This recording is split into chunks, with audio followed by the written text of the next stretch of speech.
questioners are like, who are these lemmings?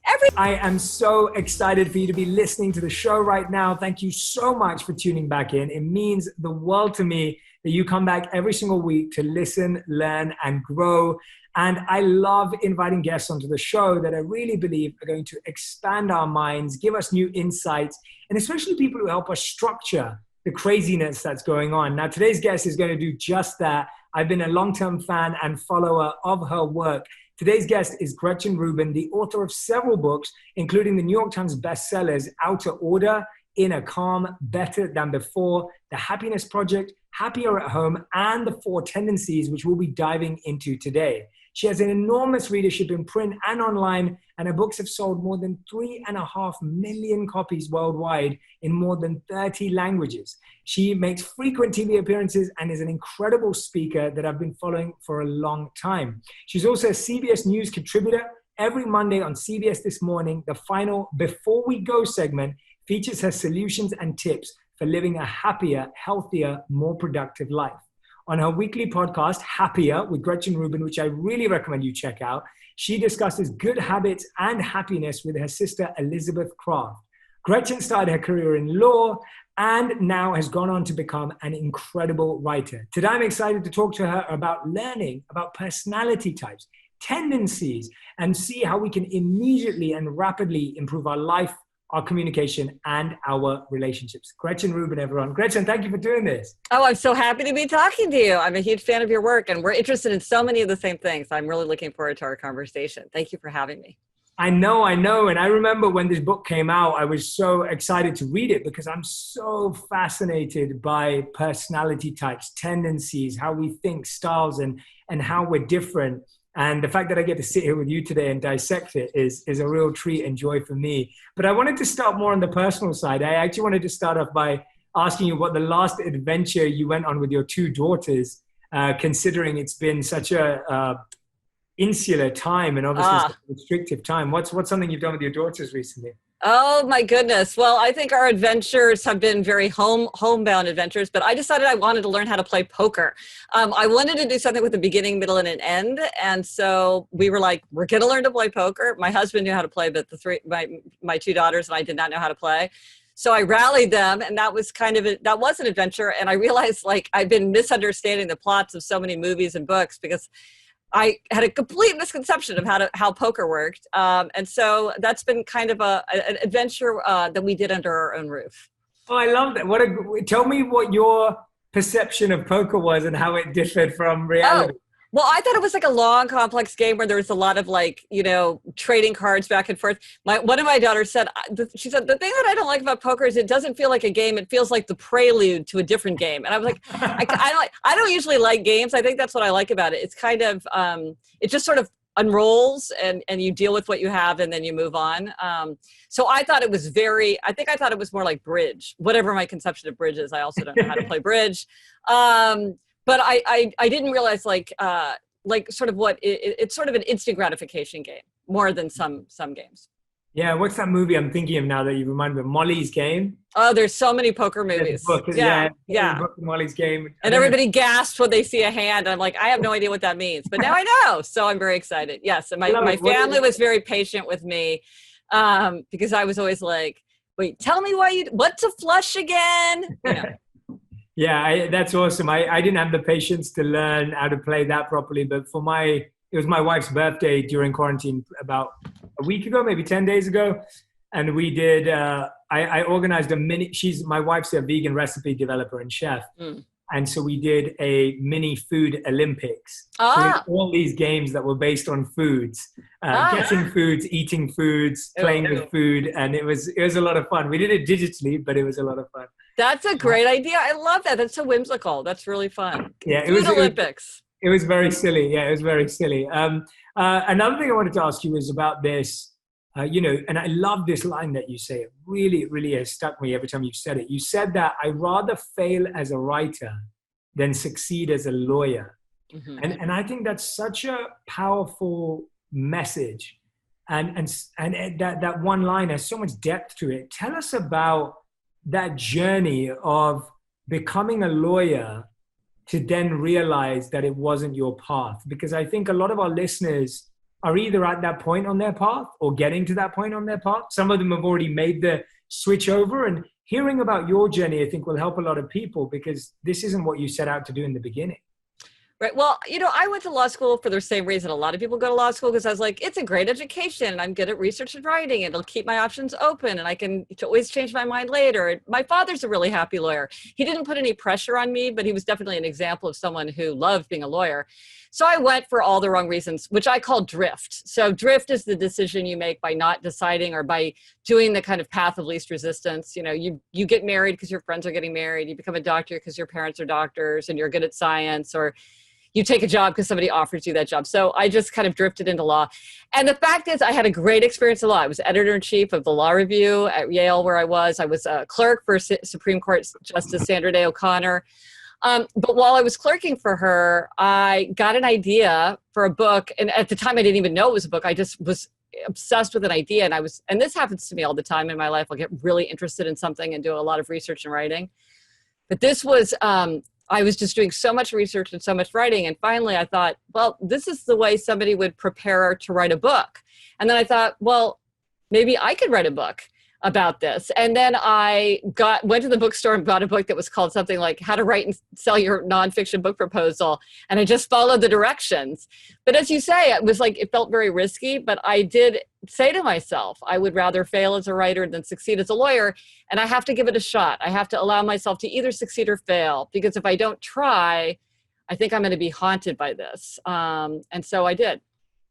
I love that. I love how simple it is and how practical it is, because I know that so many people, if you're listening or watching right now, that's often what it takes. Like you get a feeling and then you go and do the research and then you follow the steps. And of course, there's so much more hard work and Yes. sacrifice and everything, all the other ingredients that are really important. But the methodology is usually aligned. It's very similar to wanting to break into a particular industry or whatever it may be. The methodology can be similar, but it's the hard work. Tell us a bit about that side, Gretchen, around the sort of pain or sacrifice or some of the pressure that you felt, because, you were successful, you were doing well for yourself. You've obviously worked, and there's so much sunk cost bias. Yes. Of the drift of like, you've worked so hard to get into this incredible institution and you get so much respect for it and people Yes. think you're great at it. And then all of a sudden you're starting out at like basically zero. It's almost like, starting from the bottom again in an Yes. industry which you have no reputation in, you have no qualification in. Tell us about what that feels like, and what was it that helped you kind of build your way up from there? Well, you're exactly right. Like, I didn't have a clip. I hadn't worked on the college newspaper or I hadn't published a short story. Whereas in law, I had all these, feathers in my cap. But if anything, I think, lawyer turned writer sounds so boring. I was like, I even hated to tell people that I was a lawyer because I thought that would make them, run screaming for my proposal. But, I had something that at the time I didn't even think about, but then looking back and talking to other people who are similarly situated, I realized how fortunate I was, which was how the people around me were so tolerant of me taking a risk and so encouraging. And I think sometimes the people around us, out of the deepest love and the desire to protect us, they don't want to see us disappointed. They don't want to see us fail. They don't want to see our feelings get hurt. They don't want to see us frustrated. They want us to be safe. That there is no path of safety. I mean, if anything, if the last 10 years have shown us anything, 15 years, there is no safe profession. And I was really lucky because my parents were like, great, you want to start all over from scratch after having just completed this long thing, which, by the way, we paid for? Fine, great, excellent, go for it. My husband was also switching from law to finance. And so he was also going through a big switch. So we were doing that together. I remember there was a day when I had decided that I was going to try to get an agent and he was going to try to get a job in finance. And we had moved to New York City and the note came from the New York Bar Association. It was time for us to pay our bar fees. And these are not inconsequential fees. Like, you have to pay a lot to be a member of the bar. And I said to my husband, are we going to pay our bar fees? And he said, are you kidding? No way. And I was like, okay, we are doing this. We are committed now. Now I find out you can always get readmitted to the bar if you just do a few things. But at the time, it felt like this massive step.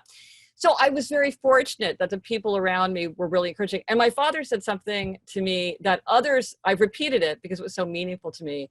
And people have said, oh, that sounds discouraging, but actually it was very encouraging.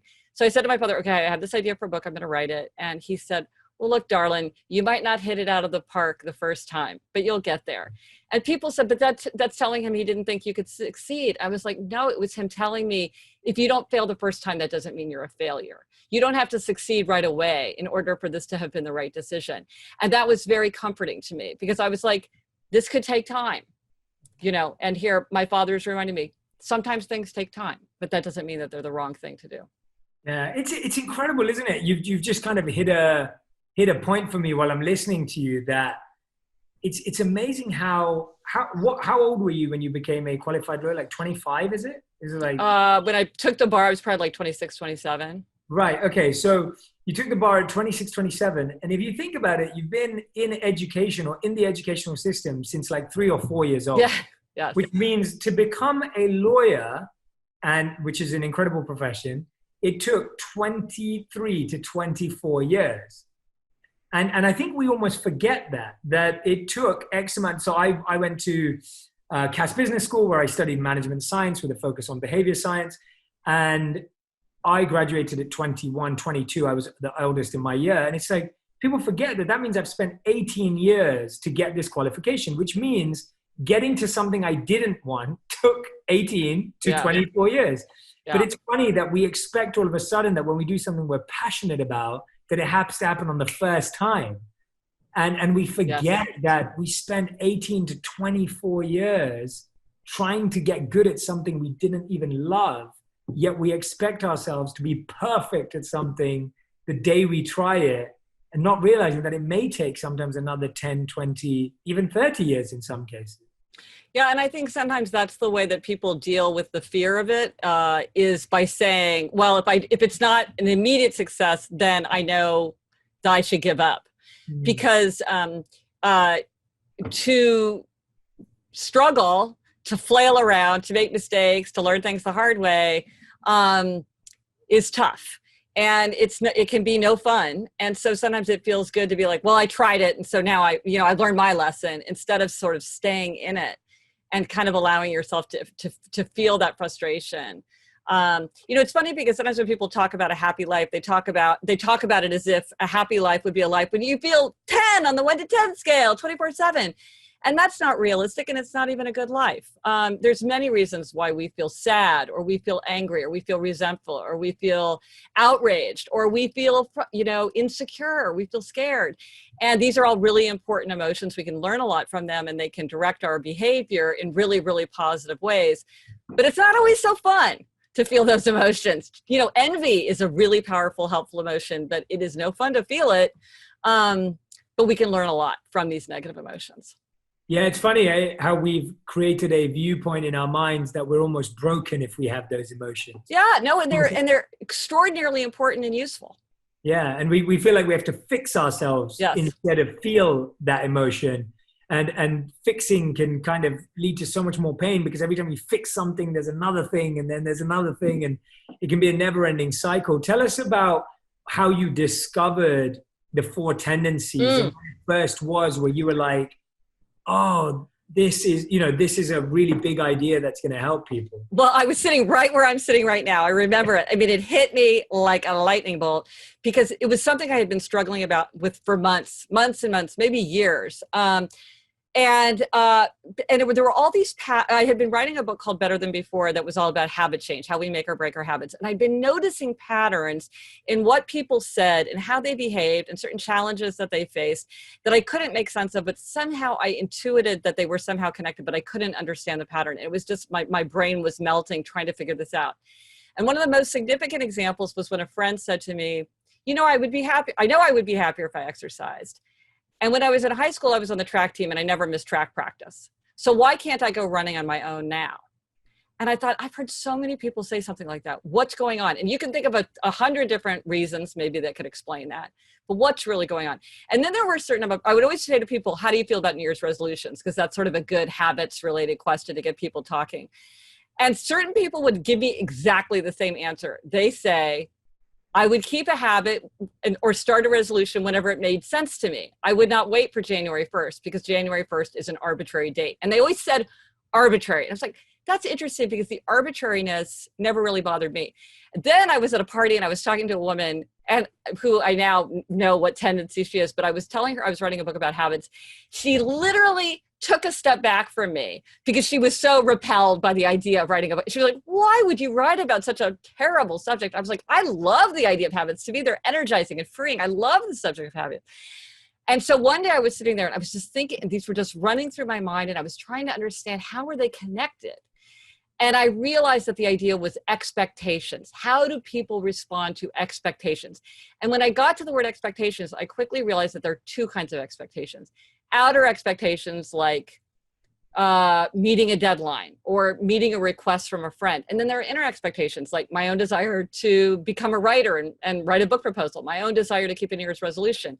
And I realized that when I looked at how people responded to outer and inner expectations, that's what made someone an upholder, a questioner, an obliger, or a rebel. Now, of course, I didn't have those terms right away. It took me a long time to figure out the terms, but I saw the pattern, and it was like a pattern of nature where everything fit, and every example I could think of fit in some way. So it felt like, the periodic table of the elements where you're like, this just works. Like it's got that solidity that you get in nature. And I was like, and it was just the most exciting moment of my intellectual life, I have to say. I love it. I really enjoyed that same feeling of how psychology helps us group and understand people, yes, and understand ourselves. I think there's such a need for it. And as much as we understand that everyone is genuinely very unique and diverse and different, there are these kind of foundational principles and aspects that kind of keep us in certain groups with others. Tell us a bit about where did these tendencies come from? Like, are they manufactured through school and family, or are they things that we develop? Where do they actually come from? Well, I really do believe the four tendencies are hardwired. Like I'm a big believer in the genetic roots of personality generally. And I think that you're an upholder, questioner, obliger, rebel. You bring that into the world with you. Now, obviously, your culture is going to affect it. Like if you're a questioner who's always questioning and you're in North Korea, you maybe learn to keep your mouth shut. But if you're in Silicon Valley, that might be one of your greatest assets, greatest strengths.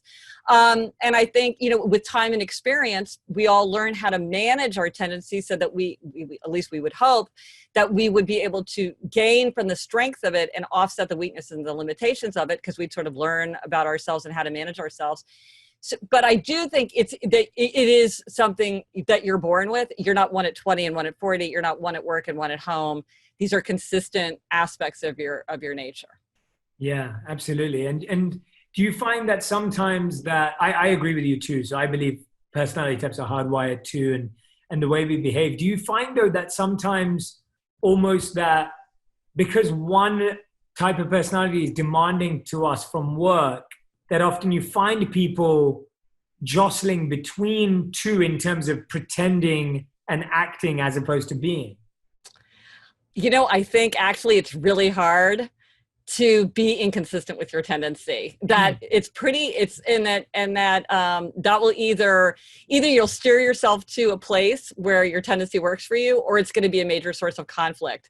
And so maybe I should go through the tendencies. So people please, let's do that. Yeah. So there's a quiz if people want to take a quiz that like gives you an answer and spits out a report, because some people get a kick out of that. If you just go to quiz.gretchenrubin.com, it's like 11 questions. Quiz.gretchenrubin.com. So go there now. I love quizzes and I love it. Yes. Like 2.8 million people have taken this quiz, and it's free, so you can get your little report. But the fact is, most people know what they are just from the brief description that I'll give right now. These are very blatant. These are not subtle tendencies. You'll know what you are. You'll know the people at your workplace, people in your family, Game of Thrones characters, people in Parks and Recreation, TV shows, movies. They're all around us. Anyway. So it looks at how you respond to outer and inner expectations. So again, outer is like a work deadline, inner is like a New Year's resolution. So upholders readily meet outer and inner expectations. They want to do what others expect from them, but their expectations for themselves are just as important. And so their motto is discipline is my freedom. They want to execute and follow through. Then there are questioners. Questioners question all expectations. They'll do something if they think it makes sense. So they want justification, research, rationale, reasons. They resist anything arbitrary, inefficient, unjustified. So if something meets their own inner standard, they will do it no problem. If it fails their inner standard, they will push back. So their motto is, I will comply if you convince me why. Then there are obligers. Obligers readily meet outer expectations, but they struggle to meet inner expectations. And so this is my friend on the track team. When she had a team and a coach expecting her to show up, she had no trouble showing up. But when she was just trying to go on her own, when it was her inner expectation, she struggled. And so the key thing for obligers to realize is if they want to meet an inner expectation, they have to create a system of outer expectation. If you want to read more, join a book group. If you want to exercise more, take a class. Exercise with a friend who's going to be annoyed if you don't show up. Think of your duty to be a role model to somebody else. There's a million ways to create accountability once you realize that's what you need. So their motto is, you can count on me, and I'm counting on you to count on me. And then finally, rebels. Rebels resist all expectations, outer and inner alike. They want to do what they want to do in their own way, in their own time.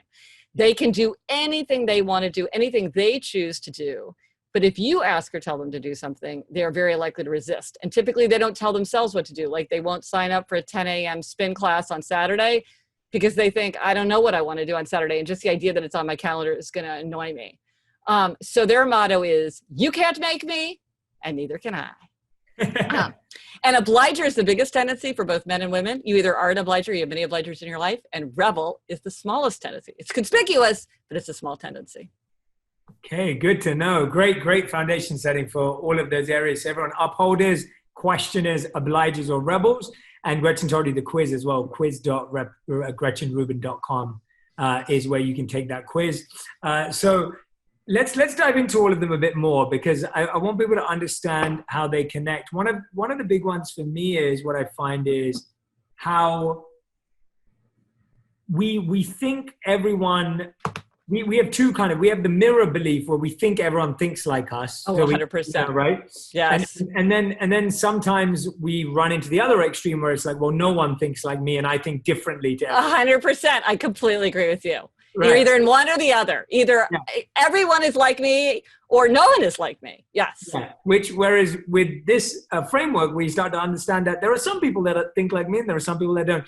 Tell us about how to communicate with each type in a way so that they understand, because I feel like that's where we really see this come alive. I know in my life, where I've seen these tools become the most applicable is when I change the language and the way I speak to certain people, because that's the language that they understand and resonate with. Can you tell us a bit about those? Yes, and I'll tell you where you can see this play out. Not now because of the pandemic, but in general. If you go to the office kitchen and you look at the signage, you will see all the tendencies like in full blossom, because everybody is coming to it from their own perspective and they don't understand why people disagree. And you're exactly right. You can use the tendencies to really minimize conflict, end procrastination, and also just to show more compassion to yourself and more compassion to other people. So I'll start with obliger because that's the biggest tendency. So obligers need accountability. And a lot of times other tendencies, like I'm an upholder is my tendency, we'll say things like, well, I don't want to be your babysitter. Do it whenever it's right for you. Like, I don't want to have to check on you. But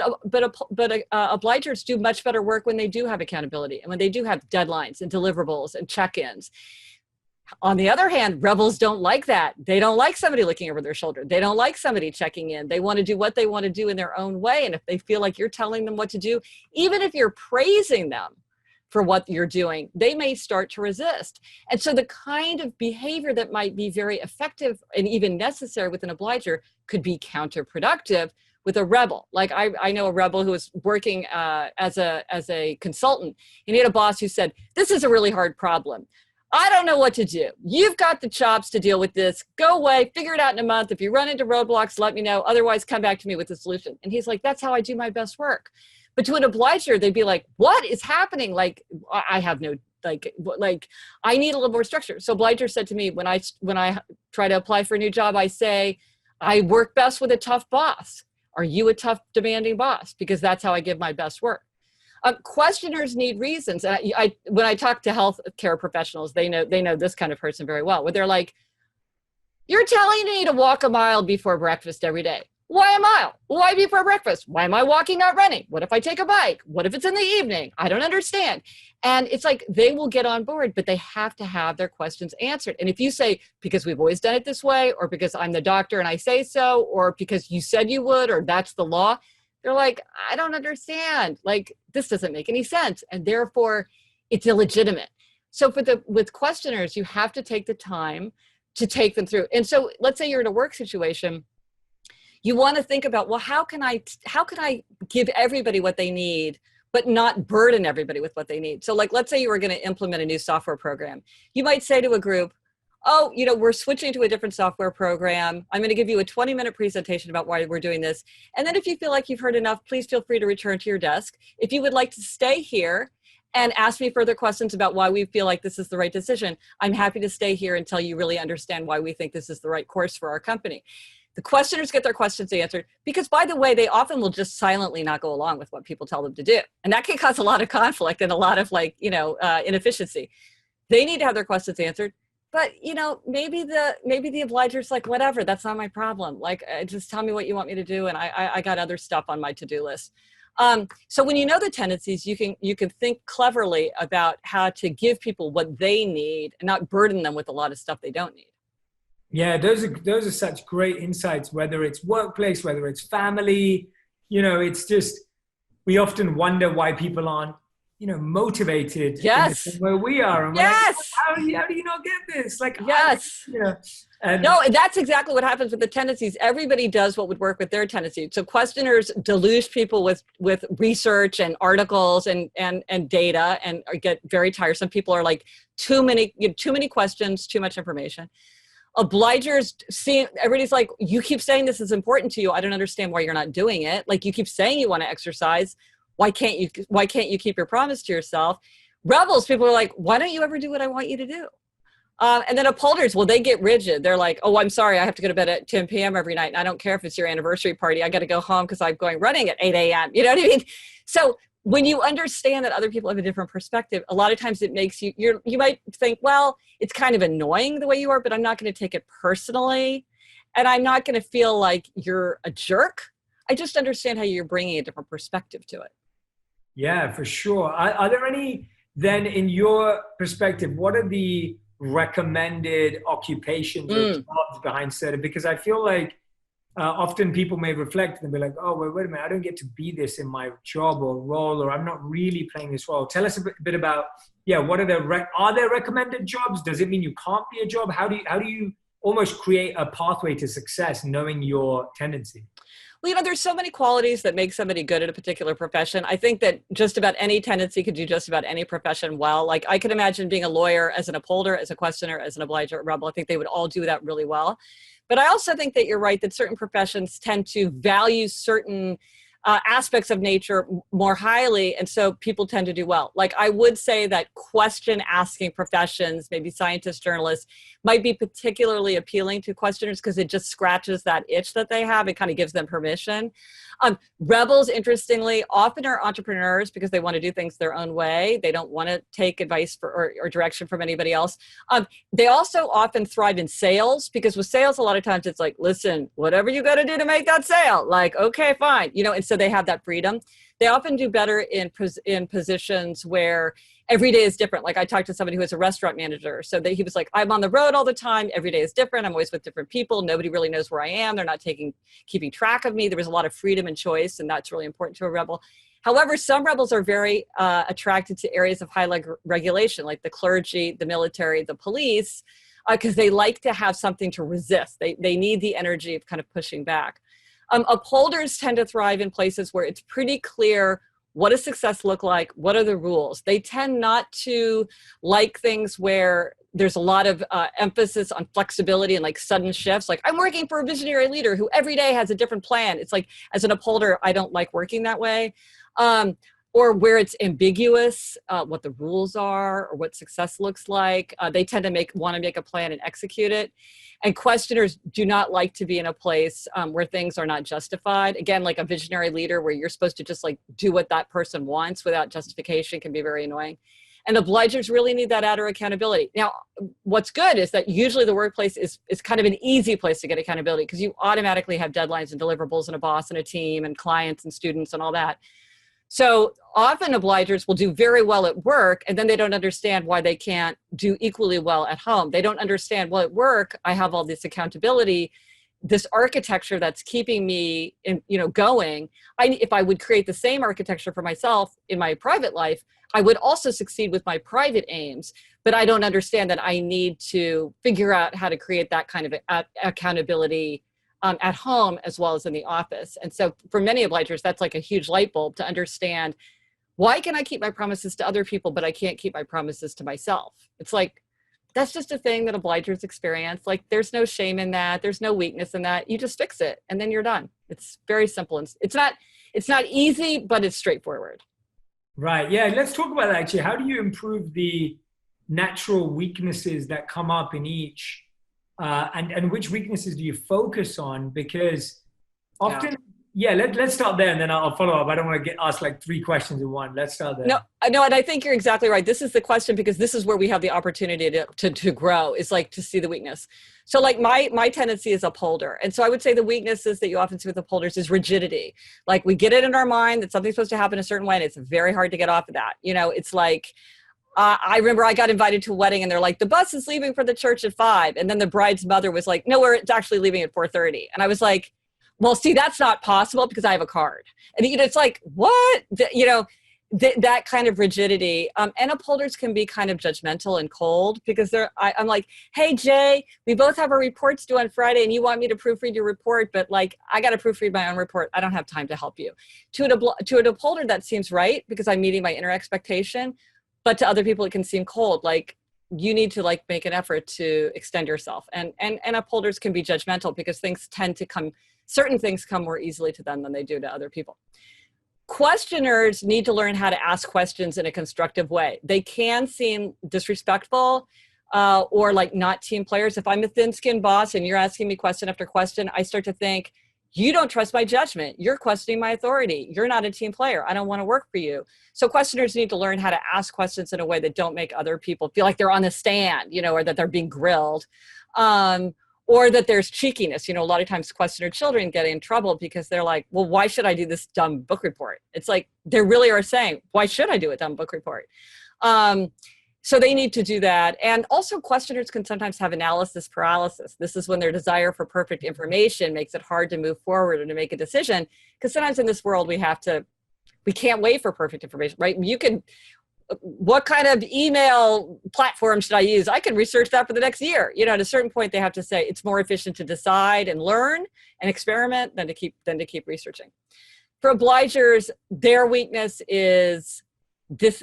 It's not even a weakness. It's just a fact. They need outer accountability, and they have to get that outer accountability. And so whether that's taking a class or teaching a class or thinking of your duty to your future self or your duty to be a role model or hiring a coach, joining AA or Weight Watchers, all these things are ways to create outer accountability. Now, obligers have an interesting phenomenon where they can fall into obliger rebellion. Yes, I was going to ask you about that. I'm glad you brought it up. Yeah. So they meet an expectations, and then suddenly they snap and they say, this I will not do. It happens when they feel like exploited or taken advantage of or unheard. And sometimes it's small, like, I'm not going to answer your emails for 2 weeks. And sometimes it's huge, like, I'm going to quit this job and walk out today. And it's done to kind of blow up a situation that's become just kind of untenable for the obliger. But it can have very serious reputational consequences, because to the other tendencies, it doesn't make sense. I'm like, Jay, I asked you if you wanted to be on this committee and you said, okay, so I don't understand why you're so mad. I don't understand that you're already on 7 committees and nobody else in this company is on more than 2, and that's not fair. And so now you're rebelling, because that's how obliger rebellion gets started. And then, so for rebels, they can do whatever they want to do. And so with the rebel, you just can't tell them what to do. And that is hard. It can be frustrating to live or work with somebody who isn't going to do what you tell them to do. So if you're dealing with a rebel, you either want to remind them of how it fits into their identity. You're doing this because you're an athlete. You're an animal lover. You're a musician. You're a poet. You're a writer.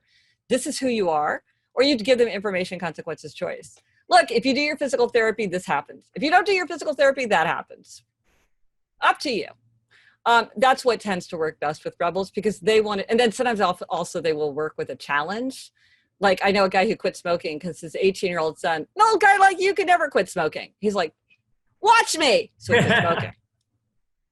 That's great. I love that one. That's awesome. I think when I'm listening to all the descriptions, I definitely feel myself to be in the rebel category. Interesting. Yeah, I definitely find myself, and it's interesting that you brought out the both examples of the rebel category of you spoke about the army and the clergy, but then you also talk about entrepreneur. And it's interesting that obviously my life previously is living as a monk, and now doing what I do today.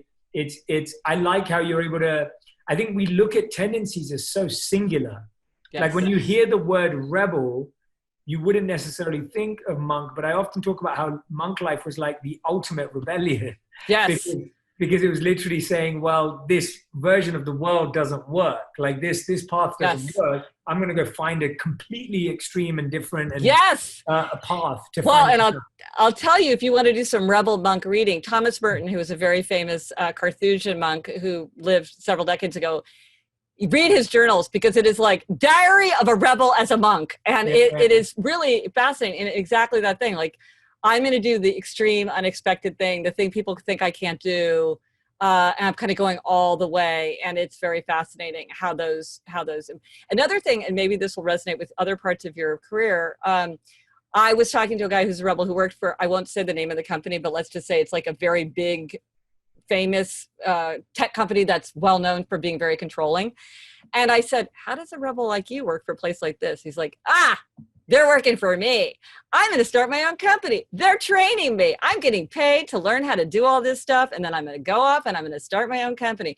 So to him, they were all working for him. This is what he wanted. And I was like, right, he's doing it in a rebel way, but it's allowing him to get wonderful experience at a really, really big, prestigious company. But he did it in a rebel way. He found the rebel mindset that allowed him to do it. That's what I love about what you're saying. It's all about the mindset. It's not what you're externally doing. Yes. And that the beauty of that is that no matter where you are, if you go all in on the mindset that you naturally are, the tendency that you actually are, then you're guaranteed to find in that space what you want. And so what you just said to me resonates so strongly with me, because after living as a monk, I obviously worked at Accenture for a couple of years. Accenture, big corporate. That's what made me think of it. 500,000 people. And the most amazing thing is that I was completely a rebel inside the company. And so it was that the mindset that you had. I don't think I had the element of thinking people work for me, but I definitely had that complete understanding of I'm here to learn. Yes. I'm growing. I'm actually carving out a career path in the company that is so rare and unique that hasn't existed for 90% of people inside the company before. And I'm going to go all in on that. I don't believe I have to become the generalist, or I don't believe I have to become what they want me to become. I believe I can create my own path. But see, and your example is perfect for why we need all of the tendencies in a workplace, because it's when you're hiring, of course you gravitate to people of your tendency because they think the way you think, they have the same responses that you have. Everything seems very sensible.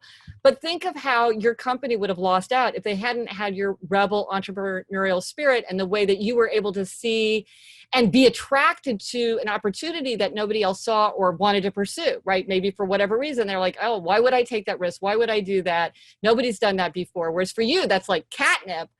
For other people, that maybe was a turnoff, but they needed you there because they needed what you could bring. And so I think when you're hiring or you're putting together a team, you need to be very careful. Like I've had people say to me, I only want to hire obligers. Teach me how to screen for obliger. And I'm like, obligers are wonderful. They're the rock of the world, but you don't want only obligers because you need the questioners to be like, why the heck are we doing this? You need the rebels to be like, let's do something completely out of the box. You need the upholders who are like, we're going to execute. We are going to surpass, and we have our eye on that excellence. They all bring so much to it. And I think that your history is a perfect example of why even somebody who's like, I don't like working with a rebel. It's like, well, suck it up because you need that. Yeah, no, that's fascinating. It's because all these examples you're giving me are making it more and more clear to me why I'm definitely a rebel, and it makes so much sense, and it completely, it's almost like there's a beautiful verse that I quote in my book Think Like a Monk, but it comes from the Manu Smriti, and it says that when you Think like a monk, pay. I'll read it out loud if you can play it. Yeah. When you protect your purpose protects you. And it's almost like, and when we're using the word dharma or purpose in the monk context, it very much applies to a tendency or a personality type. And what I mean by that is, it's almost like I feel like the world is constantly trying to get, or at least maybe this is just a rebel experience. So you can tell me if it's just a rebel experience. Yeah. I feel like I've always felt like everyone is always trying to get me to not be a rebel. Like I feel like I'm always trying to be pulled, and that may be every personality type feels that. So I'm not saying it's just me, but I've always felt that, and I've had people openly tell me that. I had one executive who said to me, Jay, you know, when you were at Accenture and you were dabbling in like social media and meditation and all that kind of stuff, he was just like, I was like, who's this kid? He doesn't know what he's doing. Like he's going to ruin his career. And you know, he came up to me afterwards, probably earlier on in my media career, and was just like, Jay, this is how I felt about you when I first saw you, but it's really amazing that you proved me wrong and you found your own path. And I was just thinking that I've always come across that resistance where it's always been like, really? Do you really want to do that? Like, is that something that all tendencies experience, or is that something specifically a rebel experience? You know, I think that everybody feels that in their own way. So I think questioners are like, who are these lemmings? Everybody is just going along without asking why. Like, who are you people? Like, this makes no sense. Yeah. And the obligers are like, why is everybody telling me what to do? Why am I always the one saying yes? Why am I the one struggling with boundaries? Why can't other people just act like civilized people and do their part? And I'm always the one picking up the slack. And then the rebels are like, why is everybody trying to tell me what to do? Just get out of my way and stop talking to me and I will do it. And so I think that, and then upholders, of course, when you get upholders together, we're just like, why can't anybody else get their stuff done? Like we just are all, you know. And so I do feel like there is that aspect to it where you sort of feel like everybody's experiencing it, but people are experiencing kind of slightly different versions of it. Now you're a rebel, but it's interesting because all the tendencies kind of tip in one direction or another because all the tendencies overlap. So there's rebels who tip to obliger and there's rebels who tip to questioner. So rebels who tip to obliger tend to have more of a spirit of resistance. They're like, you can't tell me what to do. And even if it's something I want to do, if you tell me to do it now, I won't do it because I'm not going to let you think that you're telling me what to do. Then there are rebels who tip to questioner, and they're more like, I'm marching to the beat of my own drummer. I don't care what you want me to do. I'm going to do what I want to do. Whether you want me to do it or not, I don't care. I think you're a rebel who tips to questioner, which, by the way, is what Steve Jobs was, which is like, I have my own path. Doesn't really, like, you know what, I've got to do things my own way. But if you weigh in, it's not going to ignite the spirit of resistance to me one way or another. Whereas rebels who tip to obliger really feel like if somebody tells them what to do, it's like they just have to resist. And in a way that they become controlled in the negative. So then they have to manage that. I think a little bit. I think you're a rebel who tips to question. It's even more crazy because unless you really, and I don't know if you do know this. So I am a huge Steve Jobs fan. Oh, well, there you go. Probably because you're like, everything he says makes so much sense. No, literally when you said that, I was just like, that's so funny because no one ever understands how I can be a Steve Jobs fan. And I'm fascinated by so much about him as a human, including his spiritual quest too. He spent a lot of time with monks and spiritual traditions and at the same time had so many other complexities in his life, of course, like we all do. But yeah, I would agree with you on that definition. I've never felt the resistance. I was bringing up the resistance because I think it's such a important thing to protect your tendency in the sense of, I feel like there's such a need for you to know truly what your tendency is so that you can go all in on that tendency with confidence, because I think sometimes we doubt our tendencies. Yeah. We doubt like whether it's the right thing or we doubt whether it's a good thing. Tell us about that and like looking at it from a good or bad thing. Sometimes we've been trained to believe that certain qualities we actually have as a tendency are actually negative in the world, but actually they're positive for us. Well, I think you're exactly right. And it really saddens me when people say, well, I don't like my tendency. I want to be this tendency. How do I change? Yeah. And the thing is, it's like they all have strengths. They all have weaknesses. They all include people who are wildly successful and also people who are big losers. And really, when you look at the people who are the most successful, the happiest, the healthiest, they're really the people who have figured out how to harness the strengths of their tendencies the most effectively, and then also how to offset the limitations or the weaknesses of their tendencies most effectively. Now, where you see this a lot is with obligers, because obligers, they say, well, it's weak that I rely on outer accountability. I don't want to have to do that.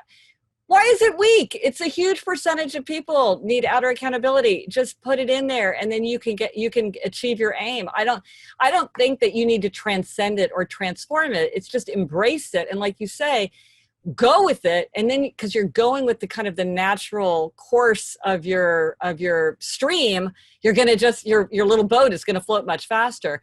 So obligers will often say that. Now, sometimes rebels say that because they can really get frustrated with themselves if they haven't figured out how to get themselves to do what they want. So if you're an entrepreneur, but you can't get yourself to do the drudge work, well, that's gonna slow you down. Or maybe every time you decide that you're going to exercise every day, then you immediately refuse to do it.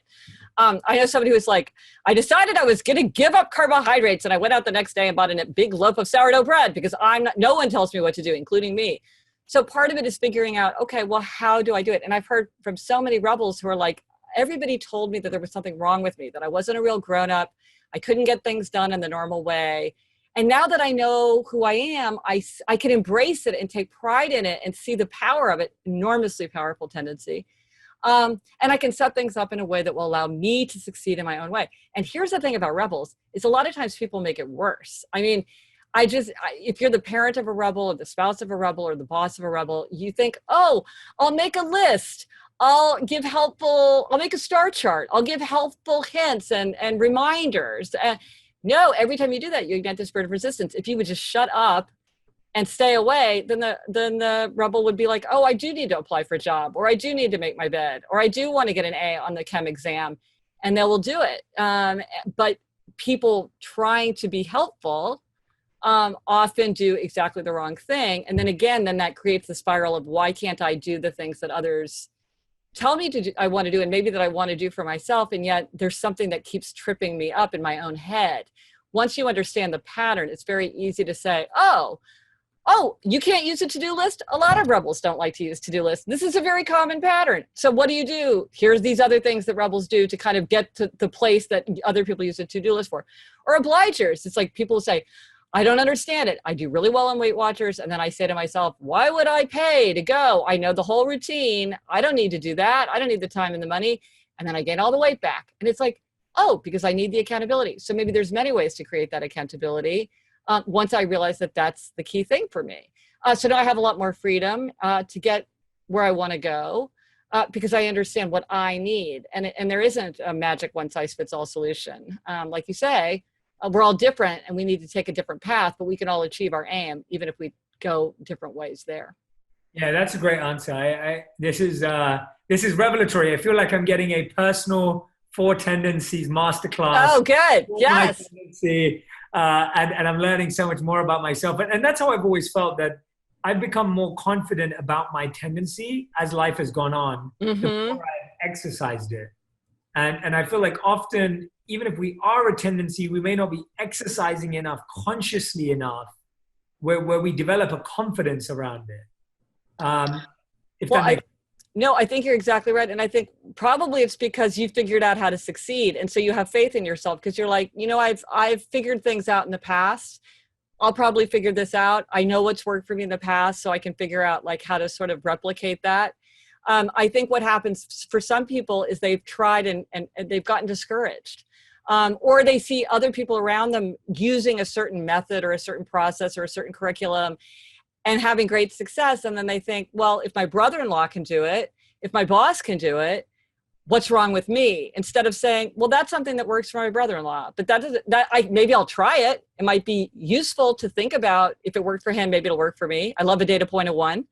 But maybe it's not. And I think knowing your tendency you don't have to just throw spaghetti against the wall. You can be targeted and say, this sounds like the kind of thing that would work for a questioner. Because there's a lot of justification. There's a lot of data here. This is really like answering all my questions. I feel like I can really get on board with this program. Like I don't eat carbs. I'm like one of these really crazy low carb eaters. My father's a questioner and he did so much research after I told him about it. And then he went 100% into the low carb world because he's like, I'm completely convinced. I'm on board. Whereas with me, I like read one book. I'm like, I'm doing this. That's all I need. I just want one authority, Gary Taubes. That's all. I read Why We Get Fat, and I'm like, I'm changing everything overnight. I love that. Yeah. And that's also what helps us have more compassion for other people. Exactly. Right. Like, I think that that's what's missing in the world right now in so many areas where we kind of just don't realize that for some people it's going to take a year, and for some people it's going to take a day, and for some people it's going to take a book, and for some people it's going to take an overseas trip or whatever it is. Like, it helps you build so much compassion because you go, oh, I get it. Why I learn this quickly and you learn it slowly, and you learn that quickly and I learn it slowly. Well, I had this exact experience with my husband. So my husband's a questioner, and I was filling out some boring form that we had to fill out as a couple. And that's why it's nice to be married to a upholder, because I'm the one that's just going to go ahead and get it done to get it off the list. And he had changed jobs recently, so I didn't know his office address. So I called him and I said, hey, Jamie, what's your office address? And what did he say? Why do you want to know?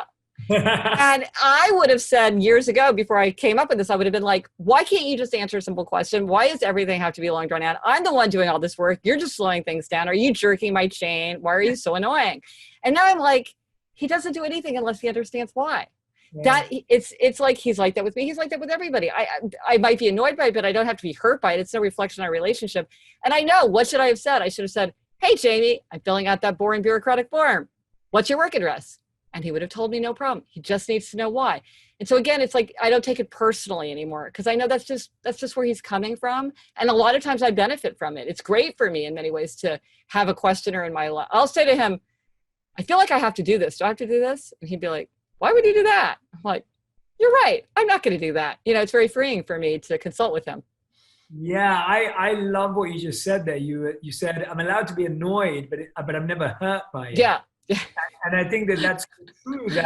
And eventually what you explained, you realize you're like, actually, I don't even need to be annoyed by it. It can actually help me. Yes. I think it's such a refreshing perspective, because half the things we argue about, whether it's with our spouses or with partners or girlfriends or boyfriends or people in the workplace, is usually just because we're speaking in different tendencies. Yeah. It's usually not that much deeper than that.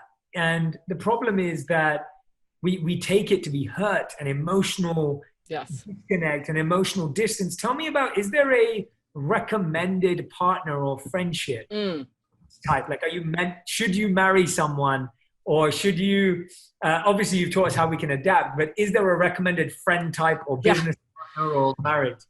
Well, here's the most striking pattern. If there is and you can tell me if this is true for you, when you have a rebel who's paired up either in romance or in a work life, like a founding team, if one person is a rebel, almost always the other person is an obliger. Now, there are exceptions, and it's funny, the exceptions themselves fall into very distinct categories.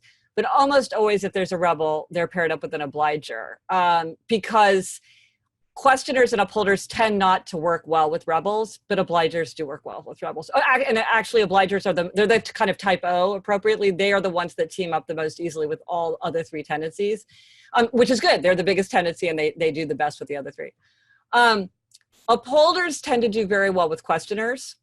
I'm an upholder married to a questioner, and that tends to be very consistent.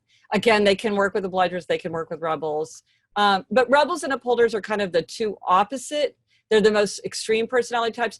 They tend not to work well together because just what they value is so different. So like maybe as a rebel, you experience this. There's a lot of value on spontaneity. There's a lot of value. Let's keep things open. Let's let things play out. Let's see how we feel.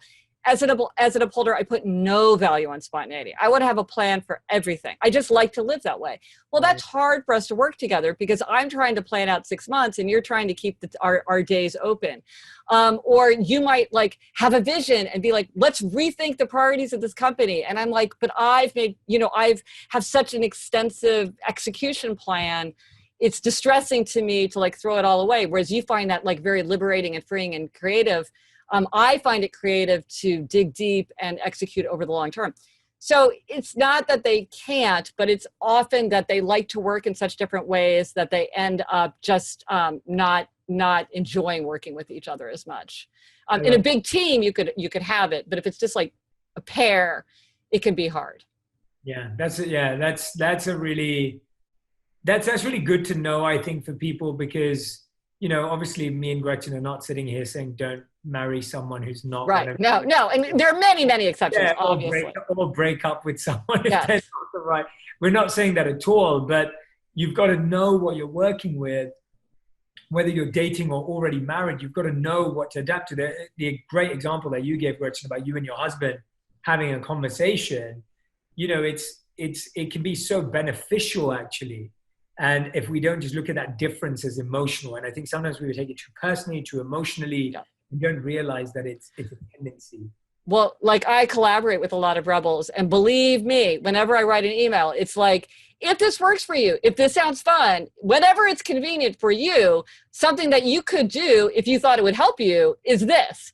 Because I know I want them to be like, this sounds fun. This works for me. This gets me what I want. I will do it in my own way. I don't want to accidentally push their buttons by like, could you please do this by Friday? Because they're going to be like, yeah, I don't want to do it by Friday. Because like, I don't want to get in their way or my way. So everything is the same. I just am careful to frame it in the way that will be sweet to their ears.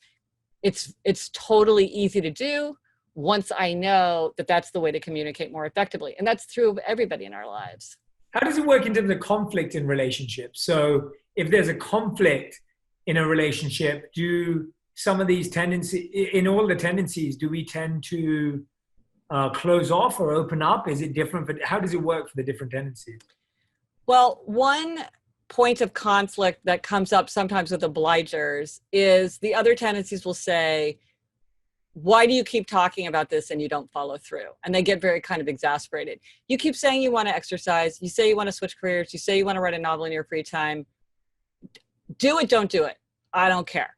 But I don't like seeing you just keep talking about it.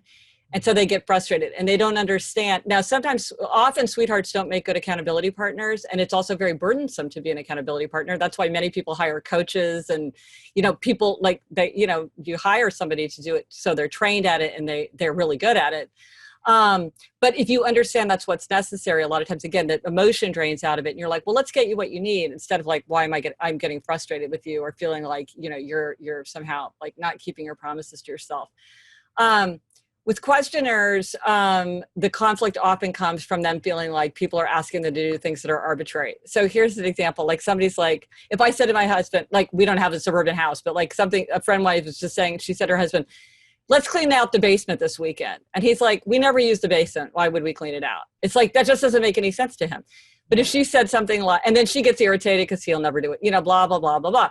But if she said, oh, we're having company come in 2 weeks and their kids need someplace to sleep. If we clean out the basement, they can have a whole room to themselves. Let's do it by the time they come. It's like, I see why I'm being asked to do this and I see the timeline and this makes sense to me. You're going to have a lot less conflict if you present the reasons. And then with the rebel, again, it's like, a lot of times it's because I'm trying to tell you what to do. And I mean, we on the Happier podcast, we had 2 people call in with questions like in the same 2 weeks, where they had sweethearts who needed to look for jobs. One guy had been laid off and one guy was moving to a new city to be with his girlfriend. And one was a questioner, one was a blighter. They're like, what do I do to help my boyfriend look for a job? And it's like, nothing. These guys know they need a job. Like if you make a list and remind them, make a list of phone numbers, circle things in the newspaper, you're going to ignite that spirit of resistance. Let them do it in their own way. They got this. Just let them do it in their own way. Now, it might not be your way. This is like when someone decides to clean out the basement at 2:00 in the morning because that's what they feel like. Don't get in their way. Let them do it when they want to. Spontaneity, when they feel like it, their choice, their freedom. But once you recognize that and what a high value it is, you can let the rebel do it. I love that. That's amazing. I absolutely love that. Yeah, no, I really believe everyone needs to, at some point, dive deep into this work in their life, because it can solve so many issues in so many areas of our life simply by deeply understanding people and wanting to communicate with them in a way that actually, and that is compassion, that is empathy, that is a real connection. It's not a technique. It's not a manipulation strategy. It's not a tool. It's not to take advantage of someone. It's to deeply speak to someone's wiring in their heart without making it so difficult to understand someone. Well, and I hear this a lot from doctors and nurses, physical therapists, occupational therapists, people like that, where they do want to connect with their patients. They want so much to be helpful, to be of service, to help people get out of pain and get towards good health. And they're very frustrated because they know that in many cases they are not successfully communicating and reaching those patients. And so they're very excited to have a tool where, you, as you say, it's not about manipulation. It's not about tricking somebody. It's about speaking in a way that is going to strike a chord with them, in a way that's going to allow their actions to follow their thoughts. You write about this all the time. How do we put our values and our ideas into the world? That's not always as easy as it sounds. And so this is a way to kind of make that match more effective. This understanding has made the biggest impact on where I am today and how I feel. Because in the monk teaching, it's called Dharma, and the psychophysical nature is called Dharma, and that's what I studied. And when you look at the 4 tendencies, it's so brilliantly explained, and I love the detail you go into of really helping someone understand which one they are. So anyone who's listening and watching, I highly recommend the 4 tendencies. It's a great way of getting some real self-awareness. Take the quiz and really dive into the people that you spend the most time with in your life, at work, at home. At least start by knowing theirs. You don't need to walk around with a 4 tendency radar. Like Gretchen would know anyone she meets in 2 seconds and will know what they are. And, you know, you may not be at that stage and you may not want to, but it's really important that you understand your family and your work environment. Like if you know those 2 environments and you know their tendencies, it's going to make a world of difference. I know that we've been using these tools in our recruitment as well. So I use a lot of these tools in recruiting people onto my teams because I want to build, like Gretchen said, a complete holistic team where we have different people allowing us. And when I'm speaking at companies, and if we ever use tools like this, we're always looking at, like, you want a company that ideally has a equal split rather than be too far off in one or another. So Gretchen, this is amazing. I want to ask you your final 5. These are usually questions that are answered in 1 word or 1 sentence. I'm asking you some really questions I'm curious about, so you may go slightly over. But the final 5 are meant to be concise, but I give you permission in advance to not. I'm asking someone I'm really curious about. Okay, so these are all picked up from things you've said. I love this piece of advice, and I'm intrigued by it. You've said it's better to have frequent, boring, mundane communication than to save it up. Before I understood what you meant by that, it took me a while to wrap my head around it, but I love your explanation. So can you explain why? When we talk to people often, we have a lot to say, and we don't want to talk to them very often. We're sort of like, I'm fine. How are you? I am also fine. And so like these little mundane details of our lives help us stay connected and kind of keep our relationships more alive. Love it. Great answer. So anyone who's wondering whether you should talk to someone regularly or not as regularly will be better. Second question. I absolutely love the saying that you said, the days are long, but the years are short. Expand on that for us. I think of everything that I've ever written in my whole life. Like I did a little video about a story called The Days Are Long, but the Years Are Short. And it just really resonates with people. You know, sometimes getting from morning to night, it feels like an eternity, but then you're like, where did May go? Where did 2019 go? Especially I think for the parents of young children, the days can seem very long, but the years seem very short. I love that. Yeah, it's such a beautiful reminder for us as well. And it has so much meaning to it. I love it. Okay, question number 3. What are some of the common small challenges you've heard people made in their lives that significantly boosted their overall happiness? And I love the 1-minute rule that you speak about. Oh yeah, the 1-minute rule is that anything you can do in less than a minute, you do without delay. So if you can hang up a coat or put a dish in the dishwasher or file something, you do, and that gets rid of kind of the scum on the clutter of life. Another quick lift, if you need it, is to jump up and down. Do jumping jacks, run down the stairs, jump over a puddle. It's quick, it's lively, it's kind of childlike. And another one of the easiest, quickest ways to intervene in your mood is to listen to one of your favorite upbeat songs. It's one of the quickest ways to give yourself a boost. I love it. Okay, awesome. Question number 4. I know you love children's books. Yes. I've heard that reading them before bed is a great way to unwind. I've actually been reading, my friends have a 6-month-old, and I go over once a week or something, and I read a bedtime story, one of his books. And we sit there and we lie on our backs on the floor, and I read it, and he loves, like, he's 6 months old. So he loves, like, grabbing the book, and it's really beautiful. I mean, children's books are just written so beautifully, and I don't have a child yet, but I've definitely connected with them. So I resonate with you. Tell us some of the best children books you recommend. I love The Lonely Doll. I love The Seven Silly Eaters. Goodnight Moon, of course. Crazy, Strange, Where the Wild Things Are. Oh yeah.